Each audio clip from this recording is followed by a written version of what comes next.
Meus irmãos, a paz do Senhor, eu tenho uma palavra de Deus para a tua vida, fica comigo até o final e se você puder, compartilhe esse vídeo com alguém que precisa ser alcançado pela palavra de Deus. O texto bíblico para a meditação se encontra no Evangelho escrito por João, capítulo 4, versículo 23 e também o 24. Mas a hora vem, agora em que os verdadeiros adoradores adorarão o Pai em espírito e em verdade, porque o Pai procura tais que assim o adorem. Deus é espírito, importa que os que o adorem em espírito e em verdade. Uma das maiores perguntas da humanidade, da igreja como um todo, é como Deus deseja ser adorado. Hoje existem milhares de igrejas, liturgias, estilos musicais e também tradições religiosas, mas a pergunta não é como o homem gosta de cultuar. A pergunta é como Deus aceita ser cultuado. Nós iremos falar acerca do culto que agrada a Deus. Veja que a Bíblia, ela nos mostra que nem todo culto agrada a Deus. Há culto cheio de emoções, mas vazios de obediência. Há cultos cheios de música, mas sem santidade. Há cultos lotados de pessoas, mas vazios da presença de Deus. O verdadeiro culto ele sempre foi definido por Deus e nunca pelo homem. O culto começa com Deus e não com o homem. Desde Gênesis, Deus ele estabeleceu como ele deseja ser adorado. Não foi Caim quem decidiu como oferecer o seu sacrifício. Não foi Nadab e Abiú quem estabeleceram uma nova forma de cultuar a Deus. Não foi Saul quem decidiu alterar, modificar a ordem da adoração. Sempre que alguém tentou criar sua própria maneira, seu próprio jeito de cultuar, houve rejeição por parte de Deus. Em Levítico, capítulo 10, versículo 1 e 2, Nadab e Abiú, eles ofereceram durante o culto fogo estranho. Sabe qual foi o resultado? Deus consumiu-os pelo fogo. Ou seja, os dois, ambos, foram consumidos, tomados pelo fogo. Nem toda adoração ela é aceita, ela tem o selo de aceitação de Deus. O primeiro culto registrado na Bíblia já mostra isso. Gênesis 4, Caim e Abel. Ambos adoraram, ambos ofertaram, mas Deus aceitou apenas a oferta ou o culto de Abel. Mas por quê? Em Hebreus 11, versículo 4, a Bíblia diz que pela fé Abel ofereceu. Então veja que há uma larga diferença entre o culto que é oferecido por Caim e o culto que é oferecido por meio da fé por Abel. A fé nasce da obediência, da observação, do cumprimento à palavra de Deus. Romanos 10, 17. Pela fé, Abel adorou, Abel ofertou, Abel cultuou conforme Deus queria. Caim adorou conforme achava melhor. Não basta apenas a intenção, é necessário a obediência. Deus também rejeita culto sem santidade.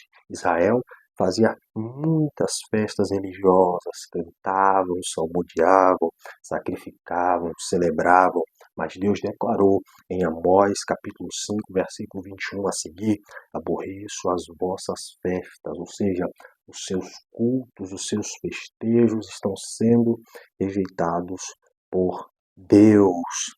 A vida contradizia o culto. Então, uma igreja pode ter uma boa liturgia, pode cantar bonito, podem ter bons pregadores, oradores, mas viver longe de Deus. Jesus ele condena a religião sem transformação. no capítulo 15 de Mateus, versículo 8 e 9, olha o que ele diz: este povo me honra com os lábios, mas o coração está longe de mim. Então o problema nunca foi cantar, o problema era o coração distante. Culto verdadeiro não é performance, não é exibicionismo, é entrega. O culto não acontece apenas na igreja. Há quem acha que a questão do cultuar está ligada exclusivamente à igreja. Não é. Em Romanos 12, versículo 1, Paulo diz: apresentei os vossos corpos como sacrifício vivo, santo e agradável a Deus, que é o vosso culto racional.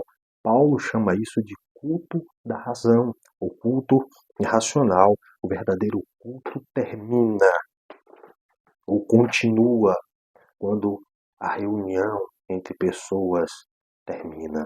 O verdadeiro culto tem o seu prosseguimento quando a reunião entre um grupo de pessoas se encerra. É visto no trabalho, na escola, é visto na internet, quando nós a utilizamos para transmitir a palavra de Deus ou para fazer coisas que desagradam a sua vontade e afrontam a sua santidade. O verdadeiro culto é visto no caráter, na honestidade e na santidade. A Bíblia diz que Deus procura verdadeiros adoradores. No capítulo 4 de João, ao qual nós lemos o texto, Jesus conversa com a mulher samaritana e ela pergunta: onde devemos adorar? Olha a dúvida. Qual o lugar certo para a gente cultuar? É em Jerusalém? É no Monte Gerizim? Jesus ele muda completamente o foco. Se você ler todo este capítulo, você vai entender que Jesus ele modifica o foco da conversa. Ele diz: o Pai procura adoradores. Você está preocupado no lugar de culto, se é em Jerusalém, se é no Monte Gerizim, se é na igreja A, se é na igreja B, mas o Pai não está preocupado com o local, com o lugar, mas com os adoradores.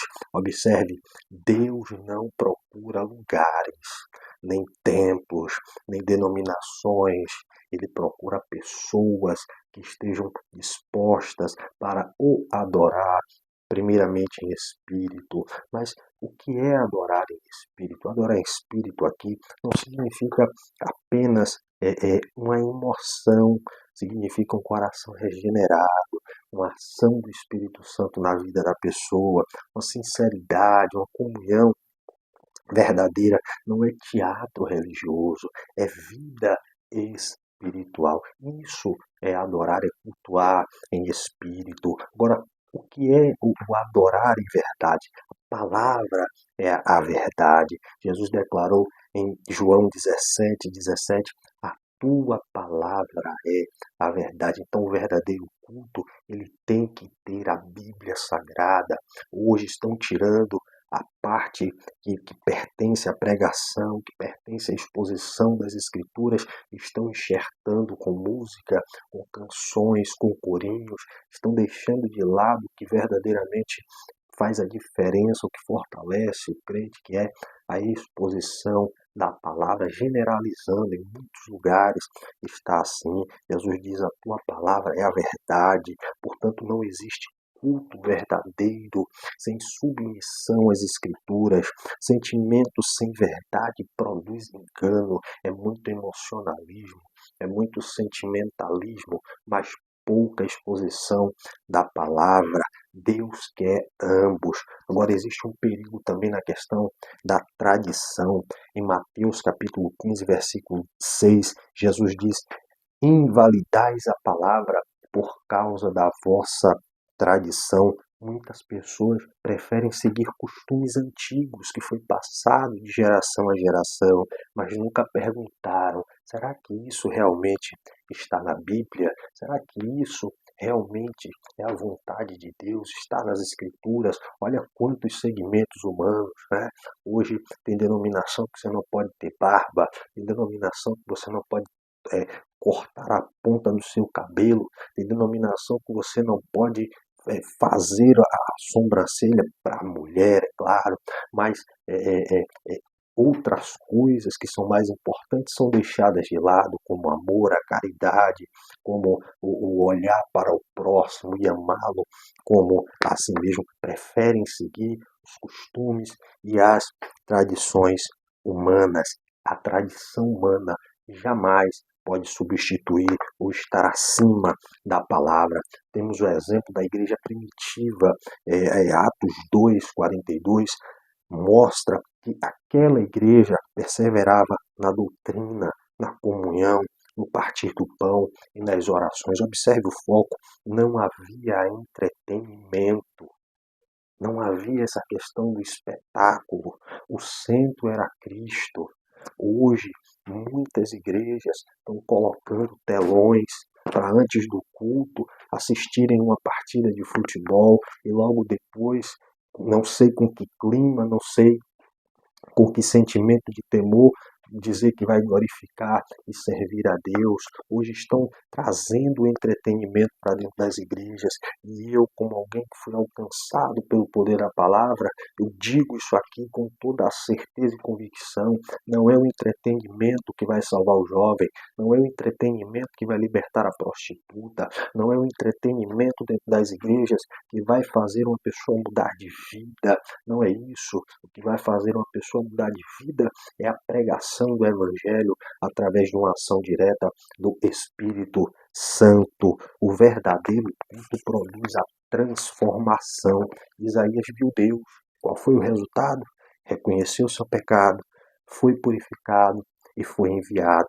Quem realmente encontra Deus muda de vida, abandona o pecado, ama a palavra e vive uma vida em santidade. Deus, ele rejeita a aparência. Para a gente encerrar, em 1 Samuel, capítulo 16, versículo 7, Samuel, a palavra diz o seguinte: o homem vê a aparência, porém o Senhor vê o coração. Samuel atenta para os filhos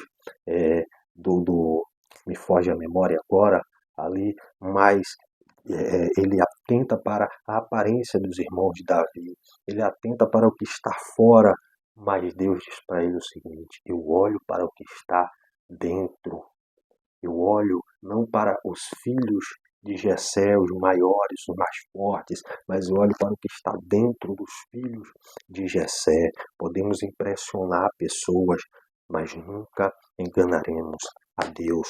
O culto perfeito é Cristo. Todo o Antigo Testamento apontava para ele. Ele foi o sacrifício perfeito, o sumo sacerdote perfeito, o Cordeiro de Deus. E hoje só adoramos ao Pai por meio de Jesus.